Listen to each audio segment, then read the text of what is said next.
The course had a reputation. Not the good kind.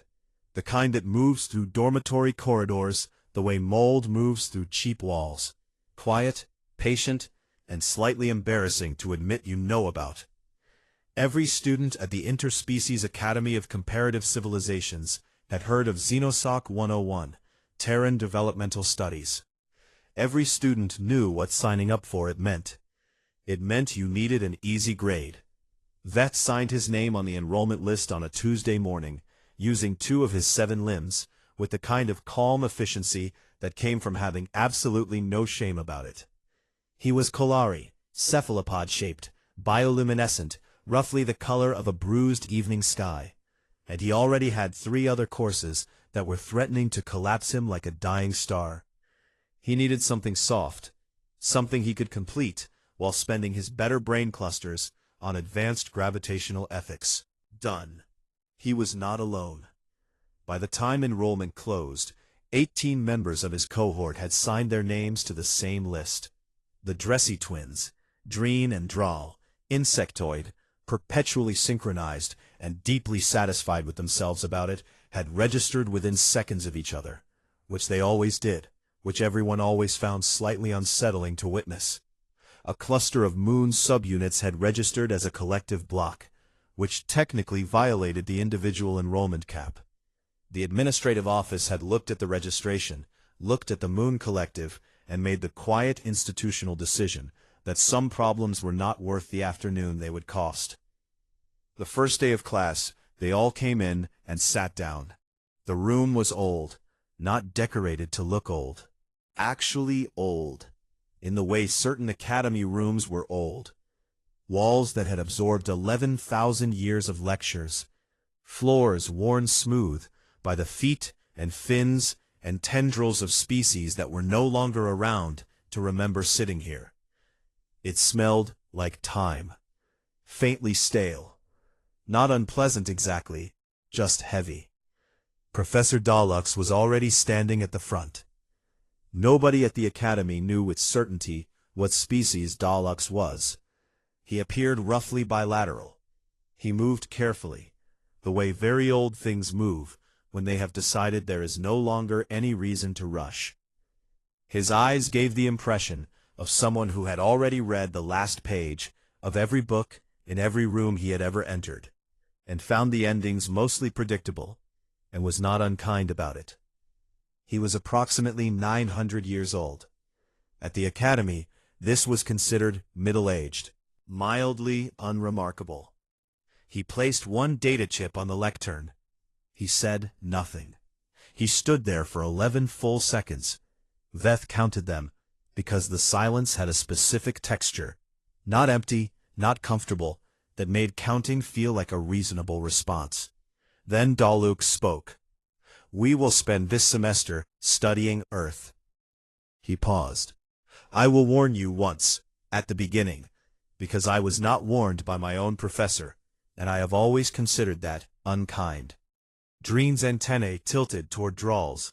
The moon subunits shifted against each other in a low rustling sound. Veth's bioluminescence moved through the soft blue ripple his species used for polite, mild confusion. Nobody asked what the warning meant. Dalux did not explain it. He pressed a control on the lectern, and the room filled with Earth, not the planet. 200 years of archived footage, compressed and curated, playing across the room's display surfaces like a fever dream that someone had decided to take academic credit for. Veth watched a species that had not left its own atmosphere argue, construct, collapse, and reconstruct with the frantic energy of something that had never once learned to be calm about the business of existing. Wars appeared in the footage. Many wars. Wars over lines drawn in soil. Wars over the contents of books. Wars over trade arrangements that, viewed from any orbital distance, looked like beings fighting over who got to hold the rope while they all fell off the same cliff together, at the same speed, toward the same ground. The Dressy twins started chirping. It was their laugh, a high, rapid clicking sound produced somewhere in their thorax, and it meant they found something genuinely, completely funny. Drawl was rocking. Dreen's wings had lifted slightly from her back. These were the most animated Veth had ever seen either of them in a learning environment. Veth's own bioluminescence settled into the pattern he privately called the confused shimmer. The one he used when something was clearly meant to be funny, but the punchline kept slipping away from him. The footage moved through decades. The humans' planet was visibly struggling under the weight of what they were doing to it.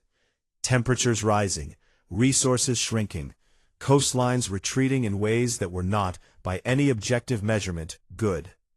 The numbers on the climate overlays were the color that numbers went when the situation was serious. And the humans kept going. Not with any visible plan, not calmly, the way a flooded engine keeps turning, badly, noisily, producing a great deal of smoke, somehow still moving. Then, and this was the part that made Veth's shimmer slow, just slightly, the numbers shifted. The temperature graphs bent, not without enormous and very loud disagreement among the humans themselves. But they bent. The coastline stopped retreating. The atmosphere began, by the smallest measurable margin, to recover. Then the humans kept building. The Dressy twins were still chirping. Veth watched the graphs and felt the shimmer doing something he didn't have a word for.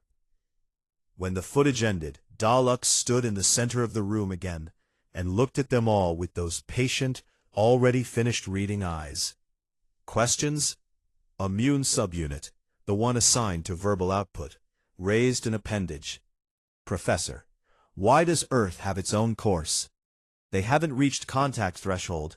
They're pre-contact, isolated, and by most standard developmental measurements, significantly behind every other species in this room. Several students produced sounds of agreement. Dreen's antennae swept a slow arc that meant she considered the question to have already answered itself. Dalux looked at the moon's subunit.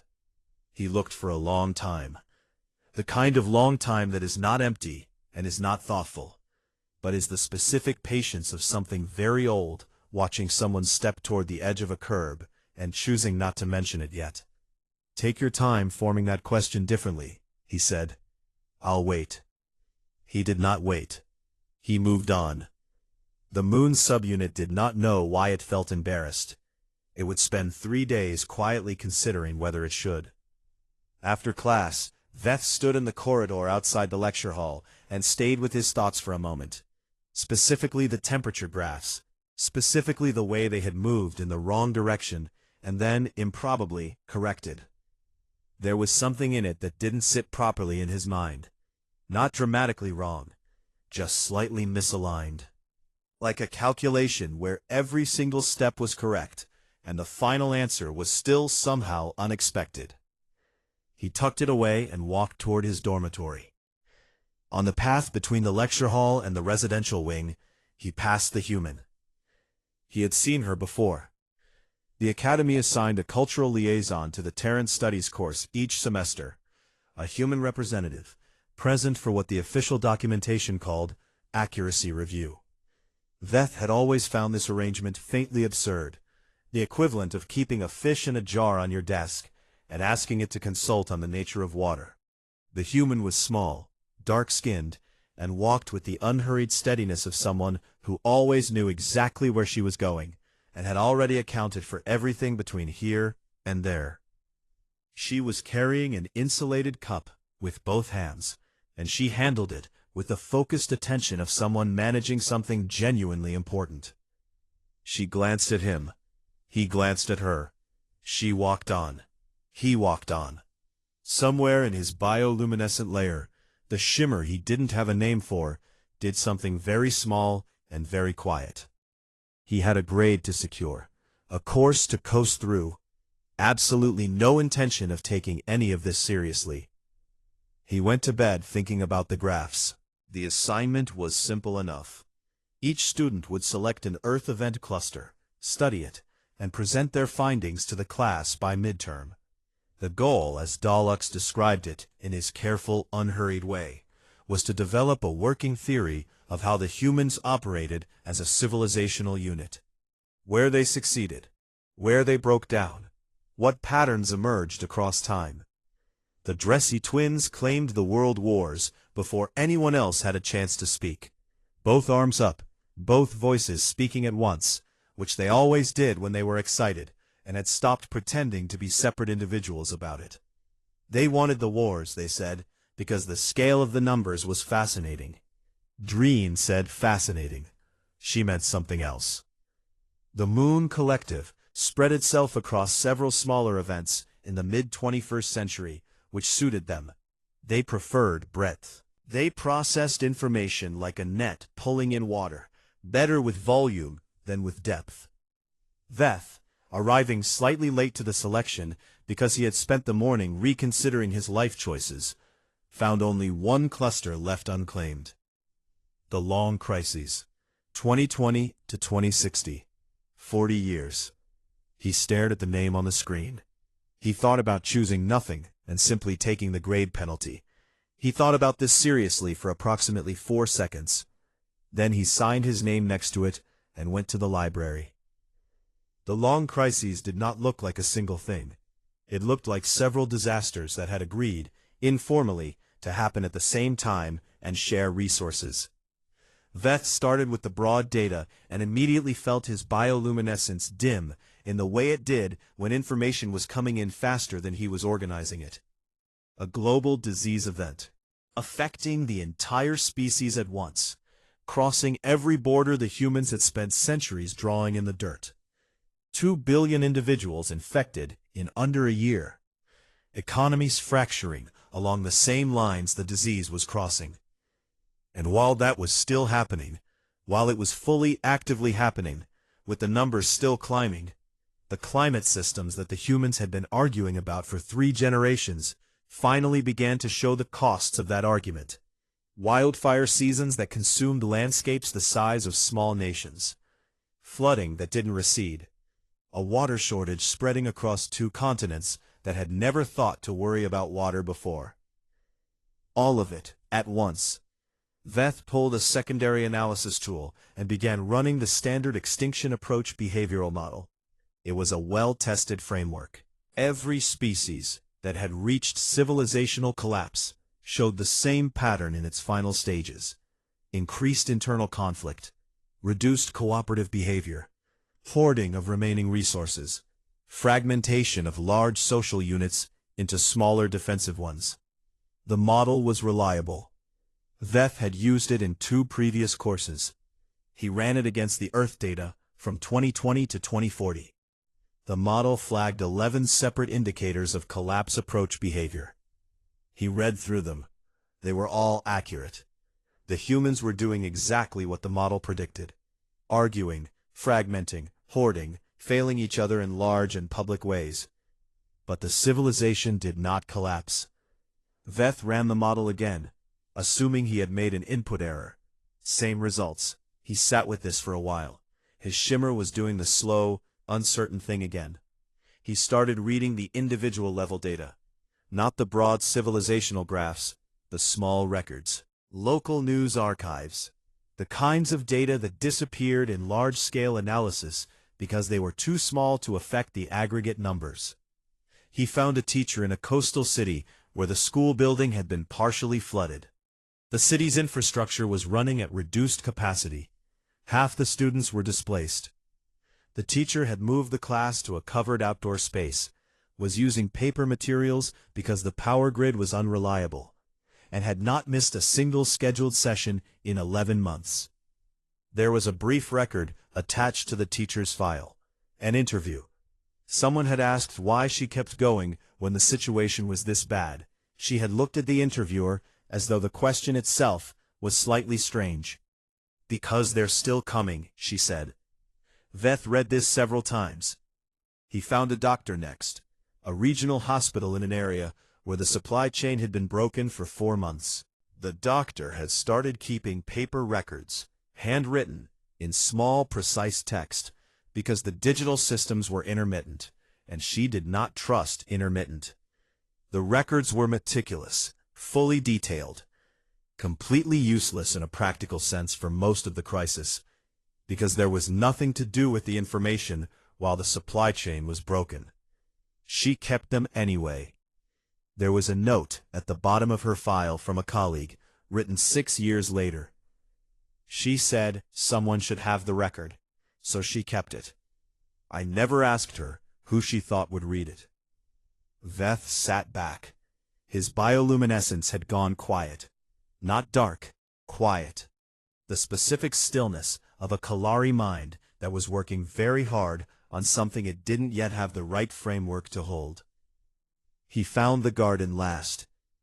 A woman in a mid-sized city where the food distribution network had been assessed as having 6 months of reliable function remaining. Official projections were not optimistic about what came after that. The projections were, in fact, the kind of numbers that academic models classified as pre-collapse. The woman had planted a garden in the ground behind her apartment building. A large garden, by the measurements recorded in the community archive. Vegetables mostly, some fruit. The note attached to the record mentioned, without commentary, that the garden variety she had chosen took 3 full years to produce a meaningful yield.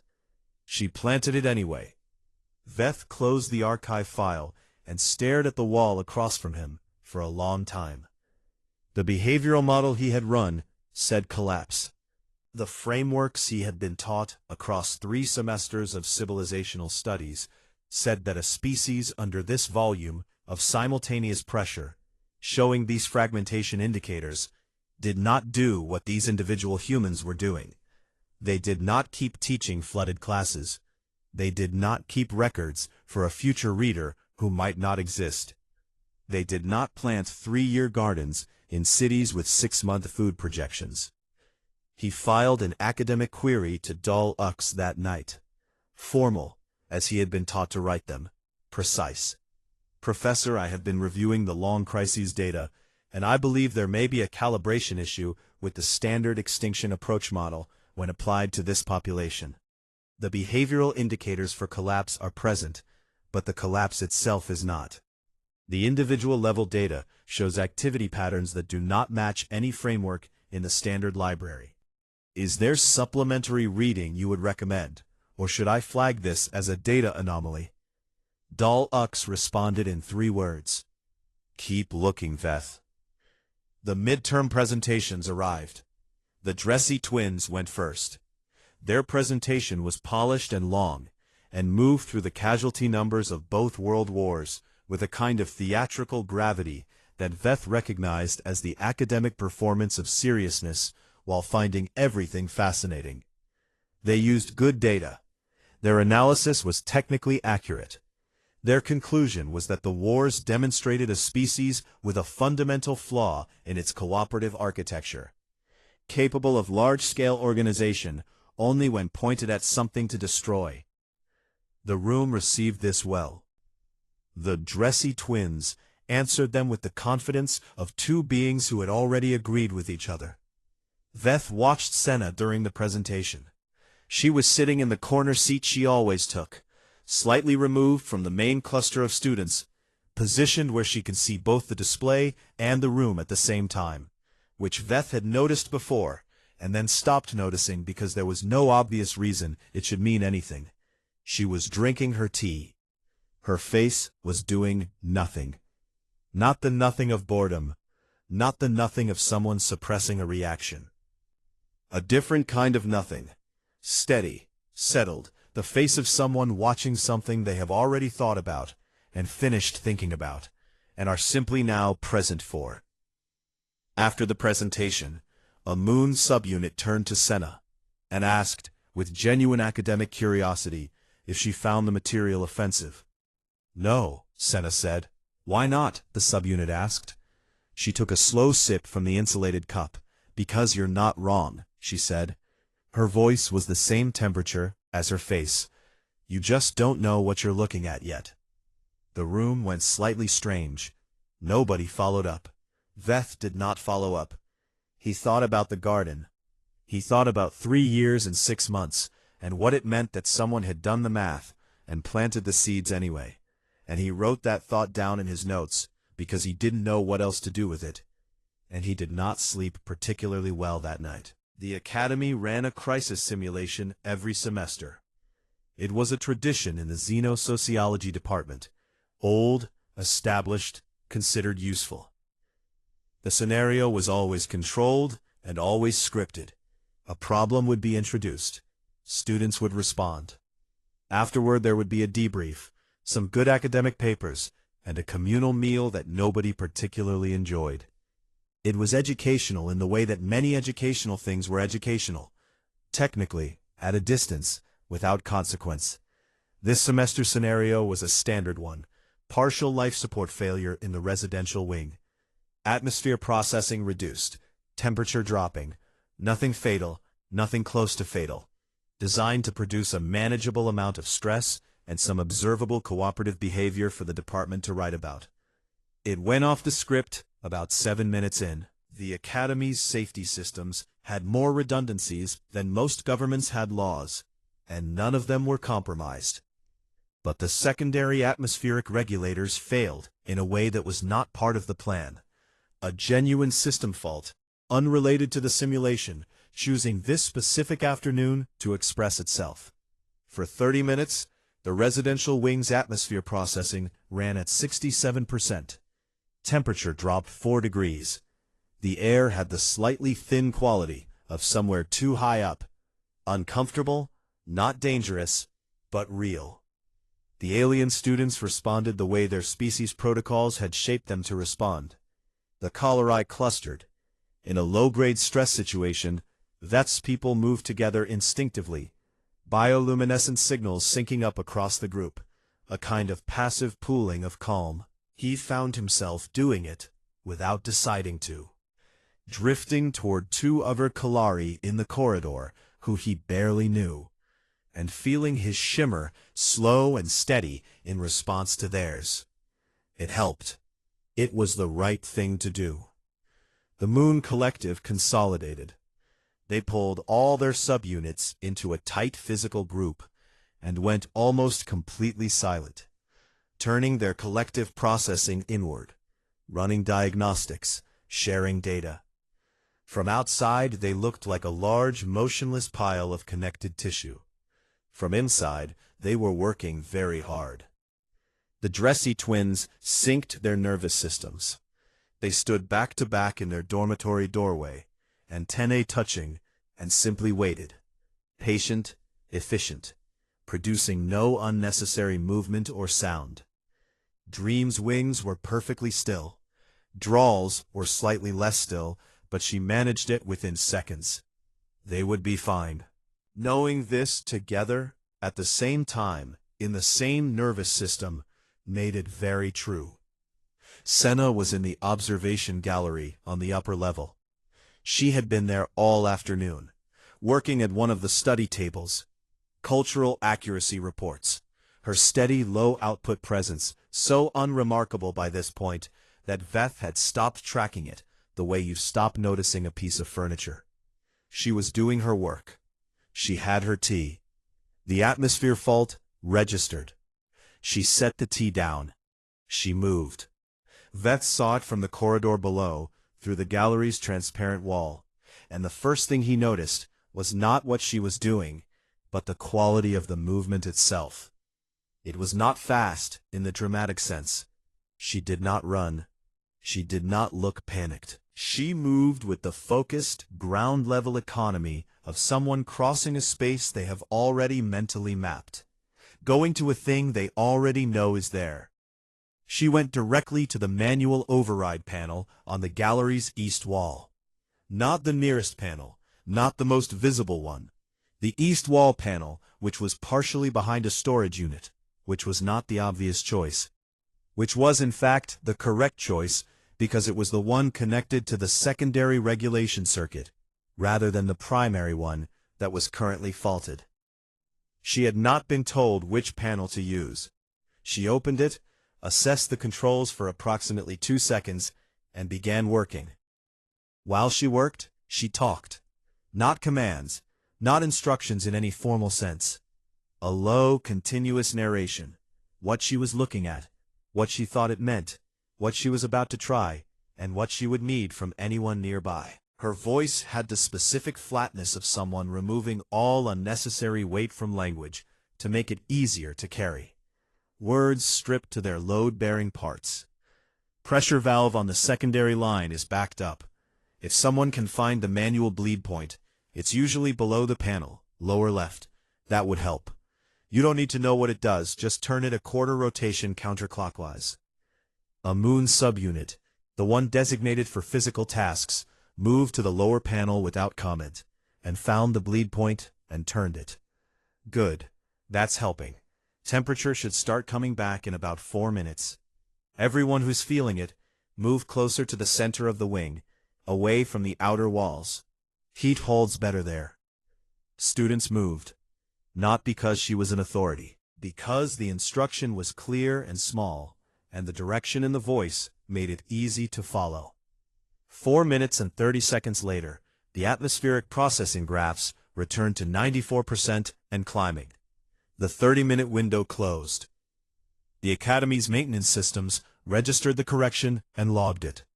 Dull Ux, who had arrived in the gallery doorway at some point during the process, looked at his datapad and then looked at the room and said nothing. Afterward, in the corridor, Veth found himself standing near Senna. She had retrieved her tea. She checked the temperature of it. She set it back down. You knew where the panel was, Veth said. It came out as a statement. He had intended it as something else, and it came out as a statement. I always check the exits when I'm somewhere new. Panels too, if I can find them. You weren't looking at the blueprints. No. You learned it from walking the wing. First week, she said. Veth's bioluminescence did a slow movement across his upper mantle. Not the confused shimmer. Something slightly different. Something he didn't have a cataloged name for, but that felt, in his body, like a question being upgraded from interesting to important. Why, he asked. The simulation hadn't been announced yet. There was no reason to need that information. Senna picked up the tea again. It was too cold. She held it anyway. You have a reason to learn exit locations, she said. Or you don't. I do. She said it the way people state things that are so settled inside them, they have stopped being aware that the rest of the world hasn't also settled them. Veth waited for more. There was no more. How old were you when you learned to do that? Move like that in a bad situation. She looked at him then. A real look. The kind where the eyes actually land on a thing, rather than near it. Reconstruction Legos, she said. The Second Flood. 2041. Veth processed this. The geography? The date? How old were you? 11. She walked away. The insulated cup was in both hands again. Her pace was the same as it always was. Unhurried, direct, certain of where it was going. That night, Veth pulled the file on Reconstruction Legos. The Second Flood. 2041. He had not been looking for this file 3 weeks ago. He had not been looking for it a week ago. He found it now, because he had learned to follow the thing that made his shimmer slow down, even when he didn't understand why it was slowing.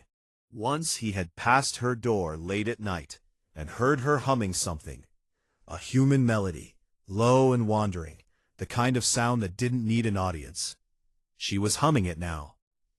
Veth sat in his chair, and looked at the 34% on his screen, and listened to her hum through the wall. Somewhere in his bioluminescent layer, a color moved through him that his species reserved for very specific moments. Moments of encountering something older and larger than yourself, without warning. The color of realizing that a thing you had been standing next to the whole time was not what you thought it was.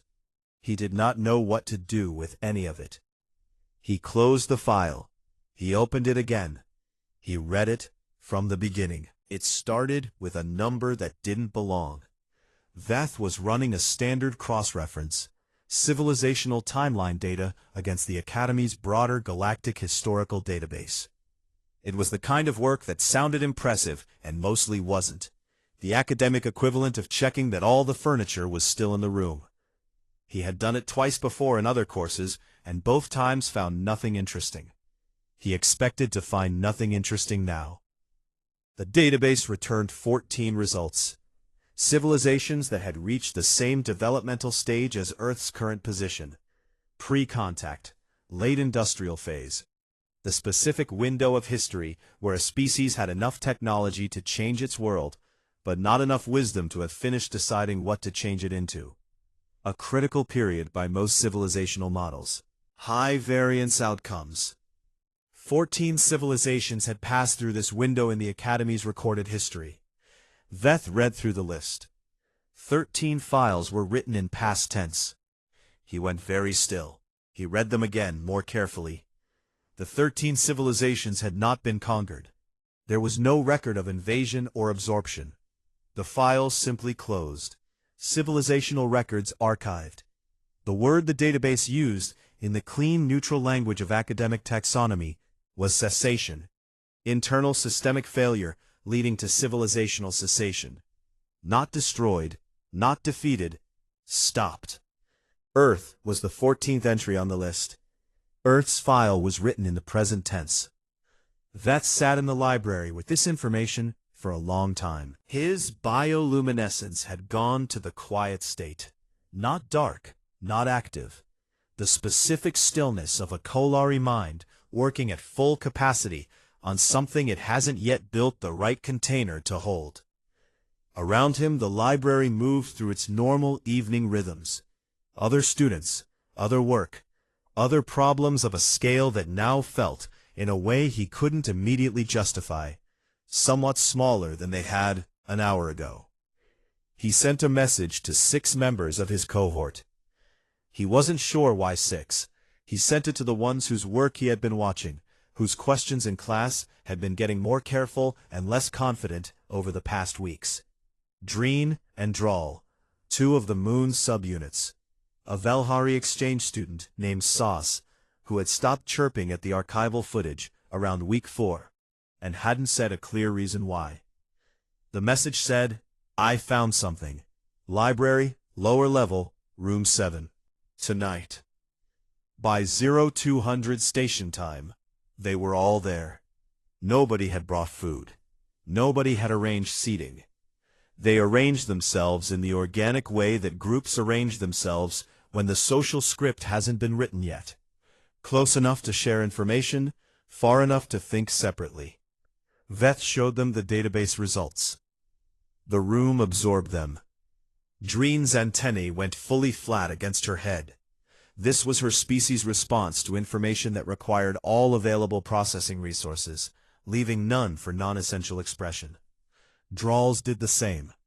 They did not click, they did not chirp.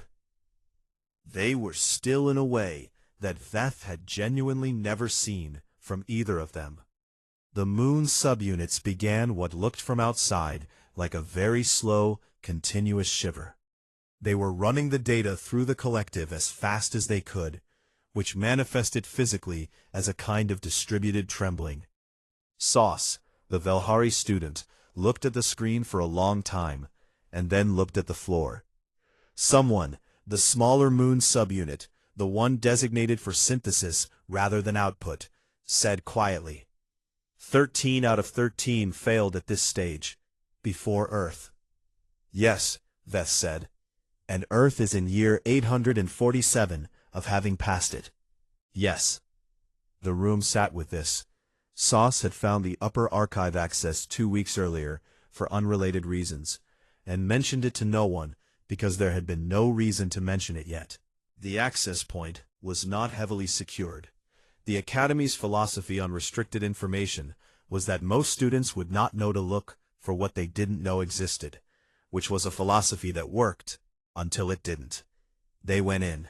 The restricted archive was not dramatically different from the regular one. Same interface, slightly different taxonomy. The files were organized in layers: standard history, regional history, deep history, and at the bottom of the tree, a folder that had no official name in the catalog, but that the file path identified simply as Annex Supplementary. Inside it, 700 subfolders. They searched for Earth. They found two things. The first was a contact protocol file. It detailed why Earth had not yet been formally approached, despite being well within detectable range, and well past the basic technological thresholds that usually triggered first contact procedures. The language of the protocol was dry and administrative. The language of a bureaucracy that has made this decision many times. Class 4 civilizations demonstrating Cycle 4 resilience patterns are to be placed under full non-interference observation until behavioral baseline is fully and conclusively established. Contact attempts prior to baseline establishment are strictly prohibited. See Annex 7, the Renhari problem. They all looked at each other. They found Annex 7. It was 4,000 pages long. Veth read the first paragraph. He stopped. He did not read it out loud.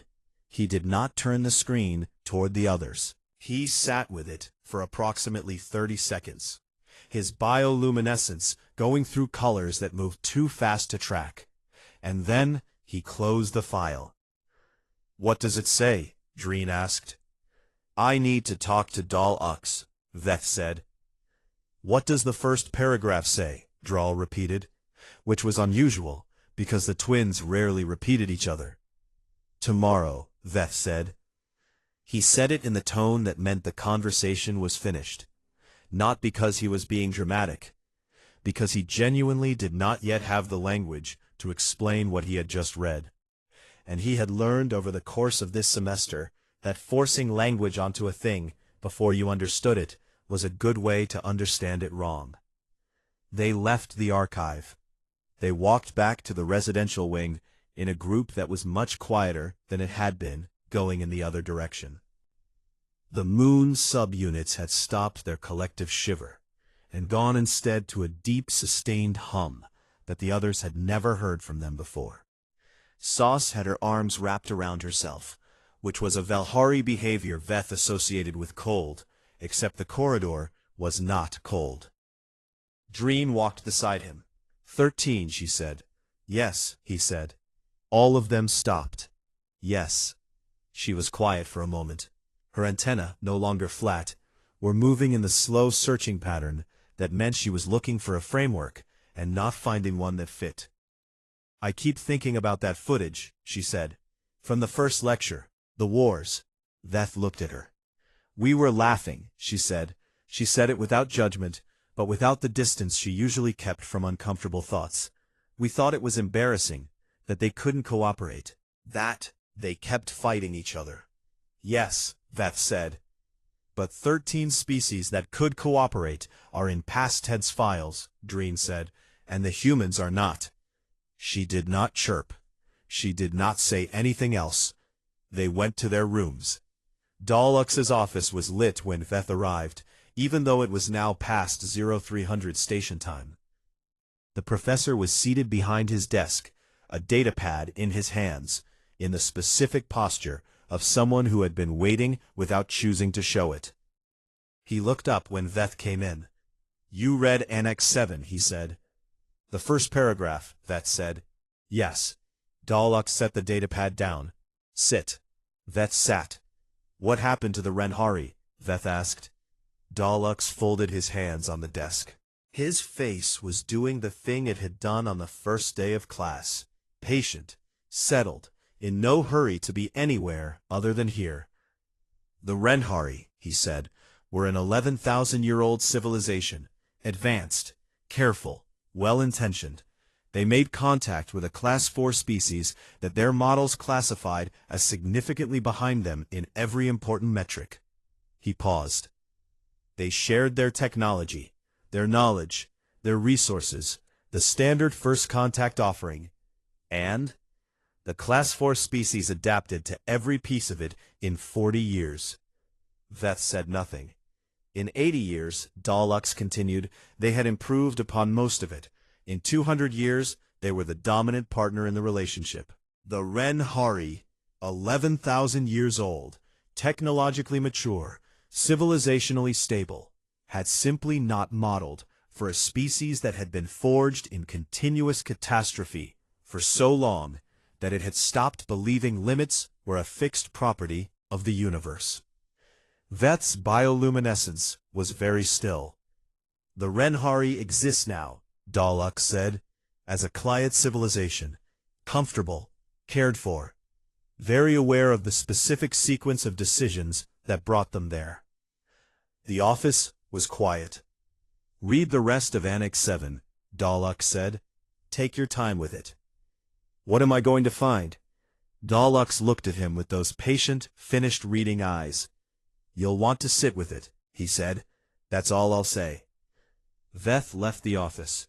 In the corridor, he stood for a moment and looked at the section of the Academy's outer wall that was transparent. A long panel, floor to ceiling, looking out into the dark beyond the station. 11,000 students on the other side of these walls, sleeping or working or arguing about grades, spread across 42 species, the product of civilizations averaging 4,000 years of history. One course that everyone had signed up for as a joke. He thought about the garden. He thought about the 34%. He thought about Senna's voice in a crisis, stripped down to its load-bearing parts. He went back to his room and opened Annex 7 from the beginning. He did not sleep. They read Annex 7 together. Not in the restricted archive this time. They had made copies, which was technically a violation of about 4 different Academy policies, and nobody said anything about it, because by the time they were sitting in Veth's room at noon the next day, with the full document in front of them, the policies felt like they belonged to a version of this week that was now very far away. 4,000 pages. They split it into sections and read in silence. The Renhari story came first, which they already knew from Veth's conversation with Daleks. 11,000 years old, a great and careful civilization. Contact made with a Class 4 species in good faith. The species had taken everything offered, and then, without arrogance or malice, simply outpaced their benefactors in under 3 centuries. The Renhari file did not use the word humbling. The data curve was its own language. After the Renhari came the analysis section. This was the part that changed things. The Academy's Xenosociological Research Division had spent 600 years building a framework for understanding why Earth was still in its present tense file when 13 comparable civilizations were not. The framework had a formal name that was 11 words long in the Academy's primary academic language, and a shorthand that had become the working term across all departments. The shorthand was the Forge Principle. Veth read it once, fast, getting the shape of it. Then he read it again slowly, the way you reread something when you understand the words individually, but need the second pass to understand what they mean together. Earth was not a hospitable planet. This was the starting point of the analysis, and it seemed, on the surface, like a simple observation. Many planets were not hospitable. The galaxy was full of difficult environments, but the specific difficulty of Earth was, according to 600 years of Academy research, unusual in a way that compounded. Plate tectonics, a geology that actively reshaped the surface beneath whatever was trying to live on it. A biosphere dense with predators, parasites, and competing organisms. The kind of ecological pressure that in most environments would simply reduce the number of sapient species to 0. Ice ages, recurring, long, the kind of cold that reset progress. A disease load that would have been, on most inhabited worlds, classified as a permanent civilizational obstacle. Humans had evolved inside all of this. Not around it, not despite it. Inside it, generation after generation, the population shaped at a biological and behavioral level by continuous, inescapable pressure. The individuals who could not hold under that pressure, they did not hold. The ones who did hold became, over vast amounts of time, the template. This was not unique. Other species had faced hard environments. What was unique was what came next. The analysis used a term for it that translated roughly as recursive hardening. When the natural environment was no longer sufficient to maintain the selection pressure that had produced the species, the humans, without planning, without awareness of what they were doing, generated the pressure themselves. Wars, economic collapses, ideological conflicts that tore social structures apart and forced them to be rebuilt. Each catastrophe functioning in the cold mathematics of the framework, the same way an ice age or a predator season functioned, removing what could not endure, leaving what could. The Moon subunit responsible for synthesis read this section and then sat very quietly for a very long time. The framework continued. What made this relevant? What made it the subject of a 600-year research project and a 4,000-page annex was not the hardening itself. It was what the hardening produced. A human, the analysis said, had a relationship with limitation that was unlike any other documented sapient species. Specifically, they did not experience limitation as a property of the universe. They experienced it as a temporary condition of the present moment. Something to be noted, worked around, outlasted, not accepted. The data examples were accumulated from across human history, thousands of years of them. A doctor who kept records during a supply chain collapse because someone should have the record, not knowing who would ever read it, keeping it anyway. A teacher who moved a flooded classroom outside rather than canceling because the students were still coming. A woman who planted a 3-year garden in a city with a 6-month food supply, doing the math perfectly clearly, and planting the seeds anyway. Veth recognized all of them. He had found them himself, in the library, weeks ago, running a model that said the civilization should have collapsed. He had looked at them and felt his shimmer slow, and not known what he was looking at. He knew now. He was looking at the Forge principle in its smallest unit. A single person, a single decision. The specific cognitive architecture of a species that had been built across enormous time to not stop. The final section of the annex was the one that nobody spoke during. It was a projection, formal, carefully hedged in all the appropriate academic language, but a projection nonetheless. What would happen when Earth reached contact threshold? What the encounter would look like for whatever civilization made it. The Renhari had been the first case study. There had been 3 others since. The annex did not name them. It did not need to. The pattern was consistent enough that the names were beside the point. Every civilization that had made contact with a human equivalent, a Forge species, a species produced by recursive hardening, and treated it as an ordinary first contact scenario, had come away from the encounter permanently altered. Not harmed, not destroyed. Altered in the specific way that you are altered when something you classified as lesser turns out to be a category you had no framework for. The annex's final recommendation read, non-interference protocols are to remain in effect until Earth's behavioral baseline is fully established. Contact is not currently prohibited. Contact before baseline establishment is prohibited. The distinction is not procedural. It is practical. Drawl read this sentence 4 times. What does baseline mean here? She asked. Nobody answered immediately. It means, Sauce said finally, in the careful voice of someone working it out as they spoke, that they're waiting until they know what they're dealing with, fully. Before they knock on the door. The room held this. How long has the non-interference protocol been active? Dreen asked. Veth had looked this up. 847 years, he said. The Dressy twins did not chirp. They were still in Veth's room when the door opened. None of them had heard a knock. Senna stood in the doorway, insulated cup in both hands. She looked at the room, the open files, the faces, the specific quality of silence that settles in a space when everyone in it has just finished changing their minds about something large. She did not look surprised. You got to Annex 7, she said. You knew about it, Veth said. It was not quite a question. I knew what my grandmother told me, Senna said. She knew what her grandmother told her. She moved to the edge of the room, leaned against the wall. That we were being watched. That the watching was better than the alternative.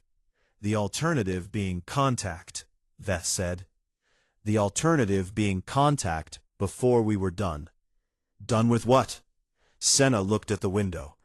The transparent panel at the far end of the corridor was just visible through Veth's open door.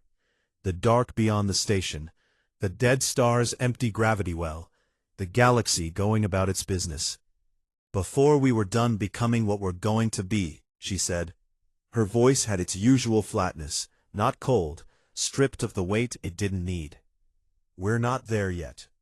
She said it simply, no pride in it, the way you say something that is just true. We're not done, she said again. Dreen's antennae were very still. The moon's subunits had stopped their hum.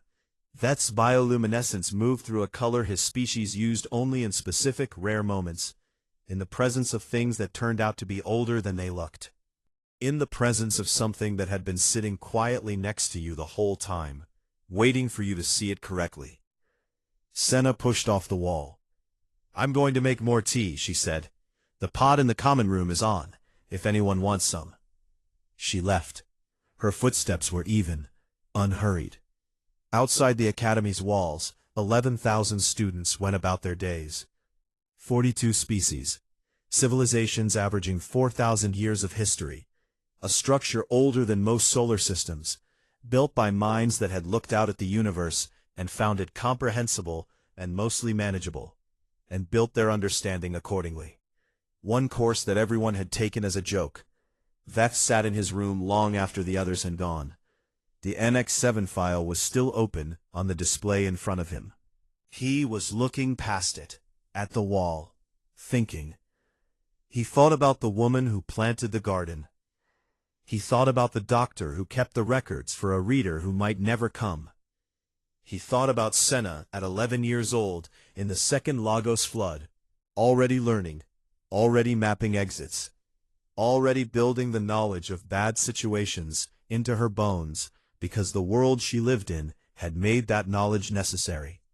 And she had responded to necessity the only way her species knew how. By continuing. He thought about 13 civilizations in past tense files. He thought about 847 years of watching and waiting and not knocking on the door, because the thing behind the door was still in the process of becoming, and you did not interrupt that process unless you were willing to find out what you'd interrupted. He thought about Senna's voice, stripped of everything unnecessary, saying, "We're not done," like it was simply a fact about the weather. His bioluminescence moved through the color he still didn't have a word for. He would need a word for it eventually, he thought. He was going to be feeling it for a long time. He closed Annex 7. He opened his enrollment file.